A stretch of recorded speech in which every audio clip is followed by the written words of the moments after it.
Hi folks, it's Ron. Hey, welcome back to another one of my segments on residential structured wiring systems. And actually, this is going to be part 3 of the series. And we're going to talk a lot about coaxial cables during this portion of it. And I'll talk a lot about the construction of the cabling and what to think about when buying coaxial cable and what to look out for. And I will, at the end of the video, talk a little bit about the tools and testing of the cabling. And I'll leave you guys to watch some of my videos on how to terminate it, because I have like about 18 videos up on how to terminate different kind of connectors and things like that. But in this video, primarily I want to concentrate on the cabling itself. And when you look at cabling we're going to put into homes today, it's going to be a myriad of probably coax, category wire, or UTP type cabling. We also have speaker wire out there for audio systems, and of course fiber optic cable is becoming more and more common in the home today. I don't know when it'll become real common, but we've been talking about fiber for years and years, but it is also something to think about. And of course, any other type of cabling we might put in the house, as far as sound and security cable, thermostat wire, all kind of stuff, that's all classified as by class 1, 2, and 3, and I'll cover that in another series somewhere down the road as to what that means. So, but in this video, primarily talking about coaxial cables. Now, when you talk about coaxial cables and really any type of a communications type cabling, that cable is made to a certain specification and is designed to perform at a certain specification. Now, when you hear the term RG associated with coax, it refers to as radio grade or radio guide, depending on who you want to argue with. But and it's an old, actually, military specification of what it is. And you should be aware of the fact that all these cables should be working at a certain, capacity, so to speak. And, a lot of cable we get today, while it might say it's RG6, it's really not military spec cable, but it's something less than that. But you'll find an organization out there called the SCTE, if you don't know who these people are, and that's the Society of Cable Telecommunication Engineers. And if you want to figure out how cable does what it does, this is the group of people you're going to go to. And the great thing about the SCTE, and by the way, it only costs you $50 a year to be a member, and you can follow their blog and stuff like that. But one of the great things about the SCTE is that you can go onto their website and download the standard on things like F connectors and coax and splitters and other things like that. And it's interesting, they actually are trying to get the information out there to people. The bane to every cable and satellite company in a lot of cases is homeowners running out and buying low-end crap, which was fine 30, 40 years ago. But it's no good for today, and they install it into their system, and their system stops working. What do? They call the cable guy up and say, hey, your stuff's not working no more. And when really the homeowner was the one that caused the problem. And you would like to think the industry would not sell non-compliant stuff out there, but it does. And you cannot tell from the outside of a splitter if it's any good. You just cannot tell. You really need to look at the specifications on a darn thing. And it is interesting. I'm sure a lot of you guys have experienced where a cable guy comes into the house and why does he cut every connector off that's not his, or he replace every splitter in the building that's not his? And the reason is because he knows his are good, and those others may not be. So just be aware of. So the SCTE is a great little organization to get to know if you don't know who those folks are, and you can learn a lot from their website. Now, when you look at a coaxial cable in itself, as I said, when I say RG6, it really doesn't tell me a whole lot about the specifications, because you'll find you can get this cable in all kinds of varieties, and I don't know how many hundreds of types of coax there are out there, but I know there's a bunch. And for audio applications, video applications, and other things as well. And they all have the same basic construction, but how much braiding they have in the shield and things like that, it can vary. And are they using solid copper or aluminum? All these things can vary in cable. So you almost have to look at the specifications on the cable itself to actually know what you have in your hands. But when you look at the construction of coaxial cable, it always has a center conductor to it. And that center conductor is typically either copper-clad steel or it's solid copper. And we can get away with copper-clad steel in the cabling because there's something in the cabling called skin effect. As frequency goes up in a cable, and the cable companies are working in hundreds of millions of hertz. This is not true on the low end, but on the high end, the electrons tend to travel through the outer parts of a conductor, and that's why we can get away with copper-clad steel. Steel adds strength to the cable, and we have a good surface that the electrons can travel down as well. Now, coaxial cable is considered to be unbalanced cable. And what we mean by that is that all the signal is traveling down the center conductor through that copper cladding. Okay? Now, the second conductor in the cable, which is the foil and the braid out there, is basically a zero reference point or a ground. So all the signal is traveling down that center conductor. Now, inherently with unbalanced cables like this, they are very susceptible to noise, which is why we shield them with the center conductor, with the second conductor there. So they're considered to be unbalanced. And you'll find catenary wire, for instance, is a great example of a cable that's actually balanced, where we're actually putting part of the signal down each of the two conductors and sending it down a cable, so to speak. So, and those kinds of wires are very resistive to electrical noise or outside interference. So coaxial cable is considered to be unbalanced. Now, the white part in that cabling is a dielectric, and it can be made of a lot of different things, but and actually the perfect dielectric is air, but we obviously can't use air. And its main job is to take and keep the two conductors exactly the same distance away from each other during the length of the cable. Now, so its main purpose is to keep the foil and the braid the exact same distance away from the center conductor. And if that varies in the cable from kinking it or bending it, or maybe in a manufacturing process, it's no longer right in the center conductor isn't, you can change what we call the impedance in a cable. And this is why we tell you don't kink it, don't bend coax. Is because the cable is considered to be 75 ohms of impedance, okay? And when we change that distance between the center conductor and that foil, we change the impedance of the cabling. So when we tell you don't knot it up, don't kink it up, we actually really kind of mean that kind of stuff. So don't be, the 8 to 10 inches of slack we get, we do not like to take the thing and shove it in the back of a box because you're going to be doing a little damage to the cable we don't want you doing. Okay? Now, the other conductors in the cable, the foil is one of them.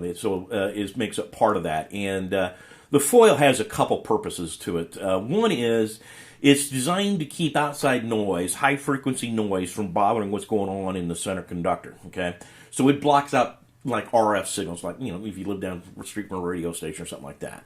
And the other thing it will do for you is that as you put current down a conductor, it's going to radiate a magnetic field off that cable, and it's going to radiate out into the air.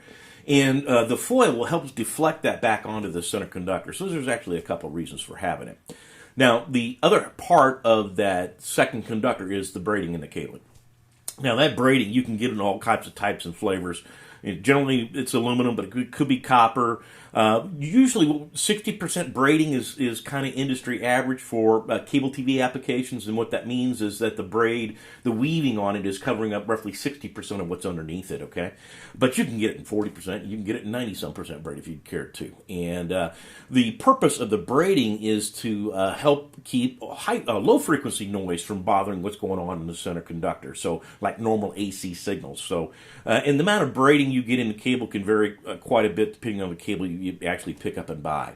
Now, coaxial cable, it gets its name from the fact that the two conductors in the cabling, which is again the center conductor and the foil and braiding, share the same center axis in the cabling, which is the middle of the cable. So, hence the two conductors are coaxial. So you can go home and impress your loved ones with that knowledge tonight. But that's where the term coaxial cable comes from. But it's been around for a long, long time.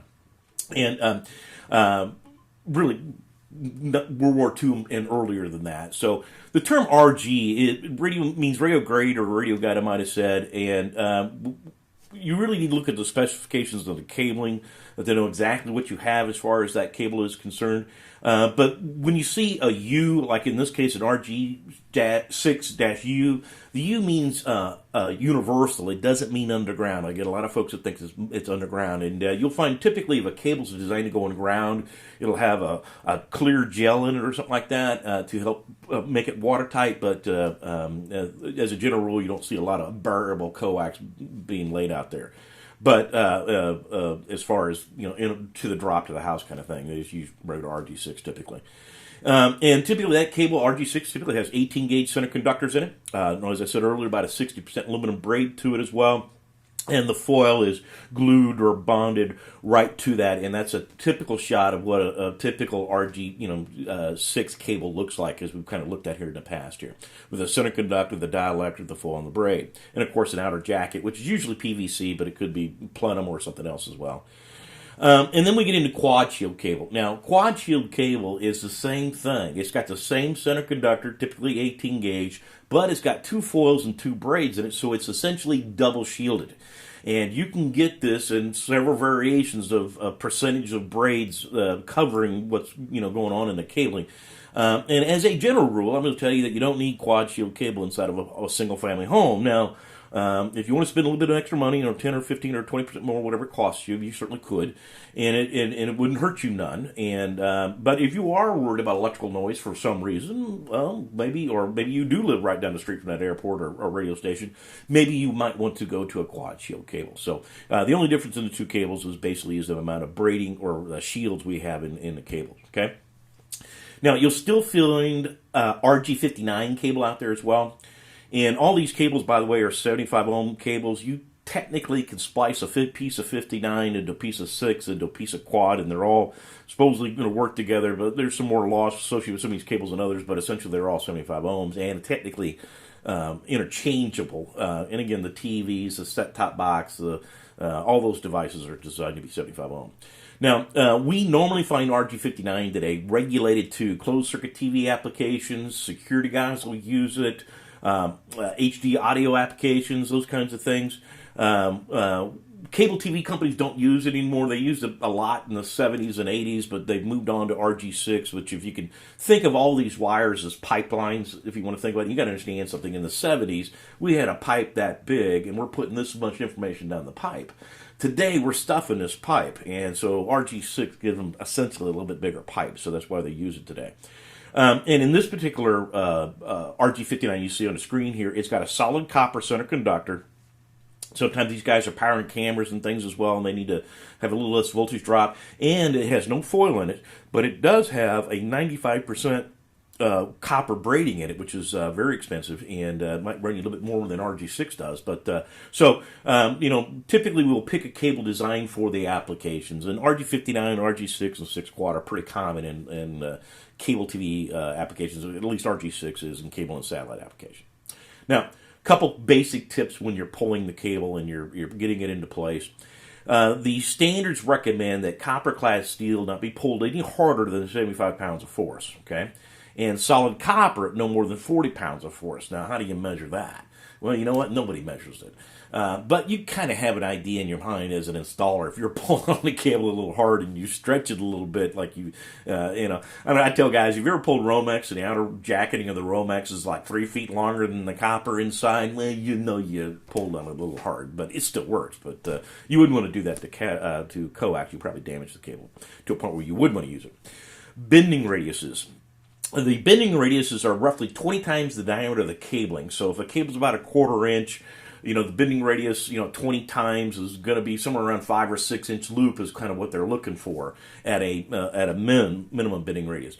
As far as when we get it into place and what we call dress the cable, get it where we want it to be, no more than 10 times the diameter of the cable roughly. So it's interesting. They tell you don't kink and they don't bend coax, and they really do mean it today because again, we're stuffing this pipe like we never have, and we do not want to damage the cable in the process. Anytime you kink it like that, you're changing that, again, 75 ohms. Slack at the outlets is suggested to be 8 to 12 inches, and I said a minute ago, make sure you take that 8 to 12 inches and use a backless box, not a box with a back. Code does not require a back box on our low voltage boxes, so don't use them because people just wad up the cable inside the box. Separation from power is always a good one to ask folks, and anytime you see a number, it's more or less an opinion by some standard body or something like that. The only thing is law, which is the National Electric Code, it says 2 inches. Now, we like to say typically a lot further away from that. And I tell folk guys, as far away as you can get it is the best answer you can give people. But 2 inches is what code recommends. Now, if you look in red, the residential standard, the 570 standard, it's going to say 6 inches on coax, okay? And if you do run with cat array wire, keep it as far away as possible. Minimum 2, but at least 6 is what the standard is going to recommend. And if you cross it, we like to cross at 90-degree angles and keep it again 2 inches minimum off that, and cross at right angles to so that hopefully that noise from the electrical cable is not going to bother our coaxial cable. And I'll tell also, guys, one of the reasons low voltage guys need to be one of the last guys on a job site is because when you drill a hole in a wood member and you pass one coaxial cable through that little hole, and someone coming in behind you sees that nice hole in that wood member, they're going to go, hey, nice hole, and all of a sudden you get a piece of Romex pulled in that same opening. And so, again, to keep separation from power. Support the cable every 45 feet in like drop ceilings or attics or anywhere else you're going to run it. Do not have just two main points on a cable that's sagging 30, 40 feet kind of thing. Kind of funny, drop ceilings. You poke your head above most drop ceilings in office buildings, and you'll find wires laying across the ceilings. But and of course, the ceiling's not there to support cable, but that's what happens. And again, as I said earlier, don't kink, don't bend. Cable ties, if you use them, don't cinch them up so tight you pinch the cable in the process. Standard Romex staples, they're fine as long as you don't pinch the living heck out of the wire. There's all kinds of staples designed for low voltage applications today, so I'd recommend you use those. Unfortunately, with Romex staples, you don't always hit the staple. You hit the wire too, which is not always, not as I said, good. So, and then lastly, properly ground that coax. And you'll find all cable companies will put a great little box on the side of a home, what's called the demarcation point. We've mentioned it before. And in that is a grounding bridge that's going to ground to the electrical ground on the outside of the house. So by code, we are required to ground all our low voltage cables, but in the coax, we just ground it once on the outside of a building. That's the only time you have to ground it. Okay? Now, signal loss in coax is actually fairly basic if you think about it. And it's called attenuation, if you want to hear the term for it. And so the attenuation of cable is caused by two main factors. One is the length of the wire. And obviously, the longer the wire, the more attenuation or loss you're going to have in this cable. Okay. The second factor is the frequency of the signal. And we are working at very high frequency stuff. And a good analogy for you guys is sound traveling through air. Very similar to electrons traveling on a cable. If you're stopped at the red light at night and you hear the guy's stereo behind just being blasted, what do you hear? And you hear, of course, the boom, boom, boom. You don't hear the high-end portion of that music, and that's because it dissipates so much faster. So the higher the frequency, the more loss there is associated with this. So when you look at this chart, on the left side of that chart, it talks about the megahertz or the millions of hertz in frequency the cable company might be operating in. And they operate usually somewhere between 5 and 1 gigahertz in frequency, somewhere in that range. Usually a little under a gig in frequency. And will they ever go past a gig in frequency? And the answer to that is they can if they choose to. Right now they're not, but they could. The middle column, it talks about the dBs or loss in 100-foot length of cable. And the decibel is what it's called. And it's named after somebody. So it's, of course, old Alexander Graham Bell, who back in, the 20s or whatever it was, took a mile of telephone wire. He measures the power coming in it, measures the power coming out of it, divided the two and took the log of it to create what we call logarithmic equation. And he named it after himself, the answer, and he called it 1 bell loss. And, a mile of wire is pretty long, a hunk of wire. We need a little shorter unit of measurement. So if you know your metrics, a deci is a tenth. So 10 dB actually make up a bell loss. But the true dB is a power ratio, and we'll get more into the dB a little later on down the road. But I tell guys, if you don't know much about the decibel, go Google it, and you're going to find about 9 variations of it today. And it can mean different things to different industries, because not all industries measure power like Alexander did. And a good example is audio systems, as we mentioned a second ago. We measure sound in dB, but we measure sound pressure levels, or actually waves, sound waves. And in audio systems, 6 dBs represents a doubling or halving. And you'll see on this chart, 3 dB represents about a halving in power here. So in the bottom of this chart, at say 5 megahertz, the cable's losing only about a half a dB every 100-foot length cable. And 1,000-foot length, or 870 megahertz, I should say, we're losing over 6 dB, so quite a bit more. And these percentages on the signal loss on the right side here, try not to get too wrapped up in the percentages. At the end of the day, on the next segment, when we talk about, how much signal loss do we have and, how do we measure it, we're going to add and subtract dB numbers to figure out if we have enough signal at the end of the day out of TV. So that's all we're going to do. So A little bit about the decibel, but there's definitely signal loss in the cable, okay? And to offset that, we can always go out and buy things like amplifiers. Now, amplifiers have changed quite a bit, and what they need to be able to do has changed quite a bit in the last 30, 40 years, you know. And it's interesting, by the way, too, that cable companies typically give you enough signal on the side of the home you should never have to amp it unless you're doing something crazy like splitting it 8 or 10 or 12 times. And the reason they do is because if they only gave you the minimum they had to, most of us would probably end up buying an amplifier to amp the signal to whatever extra TV we're going to add. And unfortunately, we're going to go out and buy that $20 amplifier, not that $80 or $100 amplifier. And that $20 amplifier, which was fine 30, 40 years ago, is no good today. And it basically, in a lot of cases, those old amplifiers were not ready for a high enough frequency. They're not ready for digital high-def stuff. And they don't have much, if any, of a return path in them. And today, there's things like modems out there, and those modems need to talk to the outside world. Your set-top box needs to talk to the outside world, and it can't do that if there's not a return path in the cable. So signals are passing both ways through the cable. We call it bidirectional. So that's another term you're looking for on, again, an amplifier. So, and as a general rule, we would tell you to amp as good a signal as you can, which is usually before splitting it. Not always, but you can amp it really anywhere you want as long as you get a good signal to amp. And we'll talk a lot about that again in the next segment. And again, you'll find that the output rating as far as what it amps should be rated on the amplifier. And if it doesn't say it, that might be another indication it's not much of an amplifier.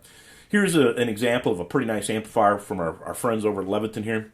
It's actually a 1x8. It's a 8-way splitter and an amplifier all wrapped up in one. It's actually adjustable. It's rated for a gig in frequency, which is kind of the minimum we want out of it. We want to hear the term bidirectional on the splitter as well. We want to see that it's rated for digital cable and HD TV stuff. And so just make sure if you buy amplifiers, they are rated for use today, and you should be okay. Okay. And when we go to test coax, as a general rule, all we test in the cable is for opens and shorts. And so here's an example of one of our what we call our voice data phone testers, or whatever, VDV is what we call it. And it just tests for opens and shorts in coaxial cables. And if you want something that measures signal strength, now that's a lot more money. And you're going to spend several $100s on something that might be able to measure the signal strength at the low end of the frequency, but it can't measure the signal strength at the higher frequencies. Those are a lot more money. If you see a meter that the cable guy's carrying around in the old backyard or something like that, that's usually about $1,500, maybe more, but that's a meter that can look at any channel, any frequency, and give a loss in the cable. But they're a lot more money. A lot of us will just hook up a TV that aren't things to see if it's working. So, but as a general rule, just for opens and shorts. And so those testers can be fairly inexpensive. Now, the little connector we're going to put on the end of this cable is called an F connector, okay? And it took me 15 years to find somebody out who knew why they call them F connectors. And turns out, the little nut that spins on the front of a connector, it's called a ferrule nut connector. So there you go. There's the term. That's where the term came from. And there are a lot of different kind of coax connectors you can get out there, but F are very, very common in the cable and satellite world. And a dirty little secret about F connectors and a dirty little secret about a coax is that they don't always fit together, even though they're both RG6 or 59 or whatever it is. And what they don't tell you is that when they manufacture coax, RG6, 59, from manufacturer to manufacturer to manufacturer, they're not always the same dimensions necessarily. It's more of a guideline than it is an exact dimension it has to be, and so it's more of an electrical spec than it is a size kind of thing. And I'll give you a great example is component video cable. That's that red, green, blue wire you hook between a set-top box and a TV or whatever it is.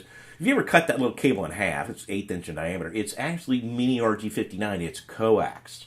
So could you not make, say you needed a 50-foot long component video cable, could you not make it out RG6 and put RCA connectors on the end of that cable to make a longer component video cable? And you sure could, because it's all, again, it's all coax, it's all 75 ohms, so all interchangeable kind of stuff.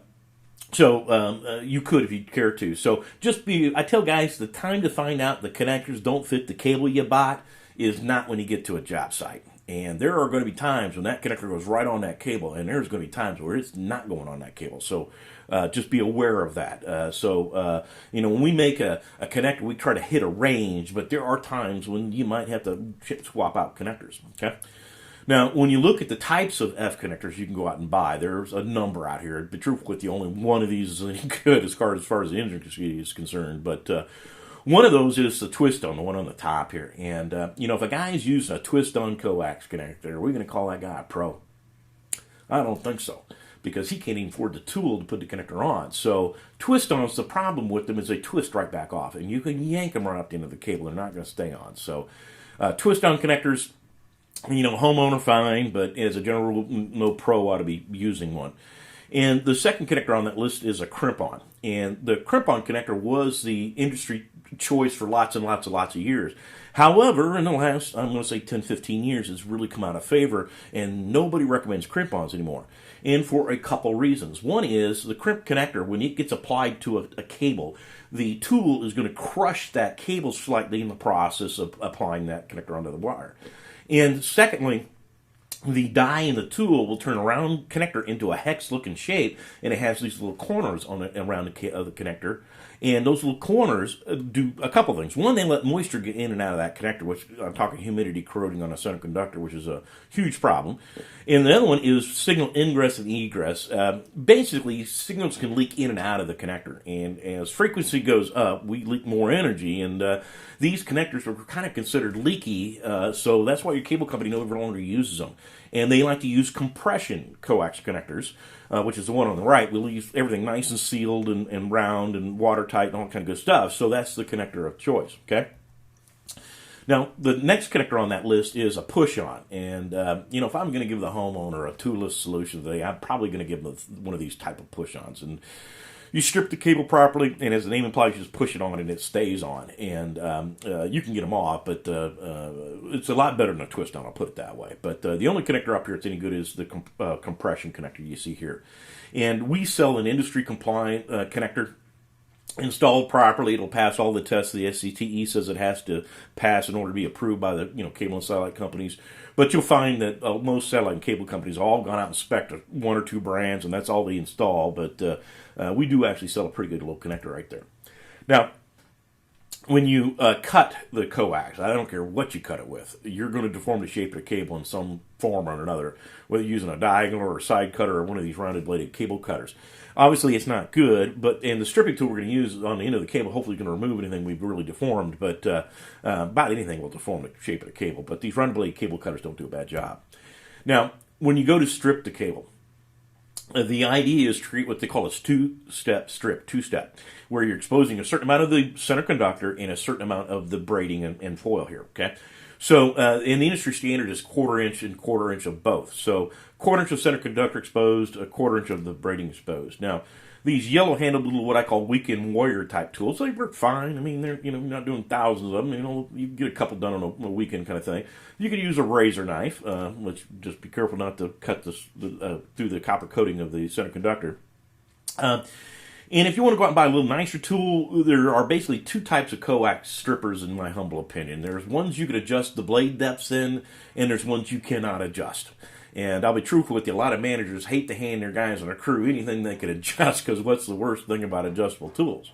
And that's, of course, that they're adjustable. But I tend to like them because I know that I can set that tool perfect for the hunk of coax I got in my hand, and I'm not going to damage something I don't want to. So the black one in the middle is what we refer to as clothespin style. They operate and open up like kind of an old clothespin, and you can adjust the blade depths in them, okay? The one on the far left over there is an example of something you cannot adjust the blades in. And so with those kind of tools, you have to have kind of a feel for what you're doing with the cable when you strip it, because when they're brand new, you might only have to go around 2 or 3 times around the cable and it's done its job. But a couple hundred strips later, you might be going 4 or 5 or 6 turns to get the same cut. So with a tool that's adjustable, I can set that blade perfect so it won't go too deep if I don't go around too many times. Because with a tool like the one on the left, you go around too many times, you're going to remove most of this braiding, which is what you don't want to do. So you kind of have to have a feel for what you're doing when you're working with the tools. Okay. Now, the compression connector we mentioned here, when you look at it, we sell regular RG6 quad. We also sell a universal. And this is an example of the universal. And it can work with regular RG6. It can work with Coaxial coax, which is a foil, a braid, and a foil. and also works with quad, which is full braid. So, but as I said earlier, be aware you might run across some cables that this might have problems with, but as a general rule, it really works pretty good on most manufacturers' cable. So one connector, you don't have to stock multiples of them. Now, if you're ever working with quad shield cable, you've got one more step to do in your stripping, and that is, excuse me, you're going to use the same tool to strip the cable, excuse me. And it's going to create that two-step strip. Now, you're going to fold back the outer braid of that first braid you find in quad. Now, right underneath that is a layer of foil. Now, that layer of foil is pretty much a continuous wrap around the cable. If you fold it back, it's going to bunch up so bad that you're not going to be able to get the connector over all this. So what we have to do is take it out. And you're going to find out the foil does kind of overlap itself someplace. So we're going to find out where it's going to overlap. And then we'll take a diagonal or a snip or something and nip it right there. And then I can actually peel that piece of foil completely out of the cable and remove it. Now that exposes the second braid in the cable. So we're going to fold that second braid over the first braid in the cabling. And there's a properly prepped RG6 quad cable for a connector. You know, we get that call in customer service all the time. So people say, the connectors won't go over the wire. Well, you're not prepping the wire properly, so that's a problem. Now, the connector is called a compression. The reason is because the tool is going to squish it a little bit lengthwise together. So the connector will be a little smaller when you get done crimping them or compressing them. And the tool actually attaches to the jacketing and the braiding on the cable, so that's what it's actually attaching itself to. That back end should be completely watertight. You'll find there's an O-ring underneath the nut so that when you engage that nut in the mating half, it engages that O-ring and makes that nut watertight. And the only thing that's not watertight then are the threads. And if you don't crank them down tight, water can work its way down a thread. And, you know, on the outside of a building, you'll find cable companies will actually torque their connectors down so to eliminate that problem. Now, you can buy boots too, but installed properly should work just fine, okay? And when we go to compress it with one of these tools, you can go out and buy all kinds of different compression tools. And as long as the tool compresses the connector completely together, any tool probably works. But this is our OmniSeal, and we have a series of these. And as a general rule, with our tools, one setting for every connector we sell. And you can adjust the tools, which is nice, because in somebody else's connector, you might be able to adjust it to use our tool on their connector. But with our connectors, one setting, and it will work with any of the connectors we have. And it's that large graduated mark you see there in the middle of the slide there. So that's one great thing about our tools. And you can buy, you know, versions of this that are under $20, and you can find versions of this that are, you know, $50, $60 or maybe more. And the first thing you do when you terminate a cable is you're going to put a connector, you know, strip the wire. You're going to fold back the braid like we talked about. Then you push the connector on. Now, it's very important that you push the connector on the cable until that white dielectric is even with that little hole in the bottom of the nut you see here. It's the number one thing I see people not doing when they're putting on connectors. They're not pushing the connectors on all the way. And hence, when they compress it, it comes off pretty easily. So, number thing, and the reason is because that quarter and quarter thing in the strip we do, that quarter-inch center conductor is designed to be inside the mating half of the other side of the connector. So, and it's very important because if we obviously have too much center conductor, then, you know, we damage the connector. And if it's not enough center conductor, well, then you might not have much of any of a connection. So, now, the tool is designed to compress the connector all the way down, and the tools are adjustable. And I get guys in classes that get about halfway down, the tool's been out of adjustment for some reason, and they're in the back of the room squeezing as hard as they can on this darn connector or tool, and they end up crushing connectors in the tool. So be aware if you can do that. And you'll find on the connectors that right behind the nut is a kind of a big fat ring. And then there's a space between the sleeve and the back, and the tool is going to make that gap disappear on the connector. So we know the connector is completely compressed when that gap has completely gone away on the connector. And so there's a properly compressed connector on a piece of coaxial cable. All right? And two other basic connectors you'll find as far as coax is concerned are BNCs and RCAs. Now, the BNC connector actually is the original coax fitting. Goes way back in the 20s and 30s, so it's been around for a long, long time. Military guys use them. Ham radio guys, you'll find computer guys might use them. Security people use them a lot, obviously.